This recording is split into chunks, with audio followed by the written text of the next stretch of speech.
Hello बच्चों, आइए देखते हैं प्रश्न। कह रहा है कि निम्नलिखित अवर्गीकृत आंकड़ों की माध्यिका ज्ञात करें। 18, 13, 17, 12, 16, 19। हमें क्या करना है, इसका माध्यिका बताना है कि क्या होगा। तो सबसे पहले तो मुख्य अवधारणा लिखेंगे। मुख्य अवधारणा, तो ये क्या होगा इस प्रश्न के लिए। तो माध्यिका ज्ञात करने के लिए हम क्या करते हैं, दो सूत्र का प्रयोग करते हैं। एक माध्यिका ज्ञात करने के लिए देखिए, माध्यिका माध्यिका m से प्रदर्शित करते हैं। ये होता है आपका n बाई दोवां पद, n बाई दोवां पद प्लस n बाई दो प्लस वनवां पद और बटा में उनका औसत होता है। ये सूत्र का प्रयोग करते हैं कब, जब n आपका क्या होता है, सम होता है। n सम संख्या होता है। और दूसरा माध्यिका का जो सूत्र होता है, माध्यिका माध्यिका m, ये होता है आपका n प्लस वन बटा दोवां पद। ये होता है कब, जब n आपका क्या होता है, विषम संख्या होता है। विषम संख्या। तो चलिए दिए गए प्रश्नों को हल करते हैं। अब यहाँ पे जो आंकड़े दिए गए हैं इसको लिख लेते हैं। आंकड़े आंकड़े क्या है आपका, 18, 13, 17, 12, 16, 19। ये हमारे पास आंकड़े दिए गए हैं। अब ये आंकड़े अवर्गीकृत है। अवर्गीकृत मतलब यहाँ पे बड़ी संख्या छोटी संख्या को सजा कर नहीं लिखा गया है। अब हम क्या करेंगे, इसको वर्गीकृत बनाने के लिए यहाँ पे संख्याओं को अवरोही या आरोही क्रम में लिखते हैं। आरोही मतलब क्या होता है, पहले देखिए।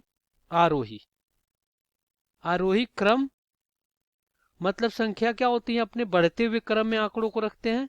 बढ़ते हुए क्रम में मतलब कि जैसे मान लीजिए 1 2 3 4 है तो इस तरह रखते हैं। और अवरोही, अगर अवरोही की बात करें, अवरोही क्रम, इसमें संख्याओं को घटते हुए क्रम में रखते हैं। घटते हुए क्रम में मतलब क्या हो गया, यहाँ पे सबसे बड़ी संख्या 5 हो गया तो 4 होगा, 3 होगा, 2 होगा, 1 होगा। और आरोही के मतलब 1 2 3 4 5 इस प्रकार से रखते हैं। और बीच में यहाँ पे कॉमा कर देते हैं। तो इस प्रकार से रखते हैं। तो इसको अगर हम क्या करें, आरोही की बात करें, आरोही क्रम क्या हो जाएगा। देखिए सबसे छोटा इसमें 12 है तो 12 हो गया, उसके बाद 13, 13 के बाद 14 नहीं है, 15 नहीं है, 16 है तो 16 हो गया, उसके बाद 17 हो गया, उसके बाद आपका 18 हो गया और फिर 19 हो गया। अब देखिए संख्या कितनी है, 1 2 3 4 5 6, यानी n आपका क्या है, 6 है, जो कि ये क्या है, सम संख्या है। सम संख्या। अब इसके लिए हम क्या करेंगे, इस सूत्र का प्रयोग करके माध्यिका ज्ञात कर लेंगे। तो चलिए m बराबर क्या हो जाएगा, n बटा 2, यानी 6 बटा दोवां पद, 6 बटा दोवां पद प्लस 6 बटा 2 प्लस वनवां पद और बटा में आपका क्या हो जाएगा, बटा में हो जाएगा उनका औसत 2। ये आपका 3 बार में कट जाएगा। तो यहाँ से m आपका क्या आ गया, ये आ गया तीनवां पद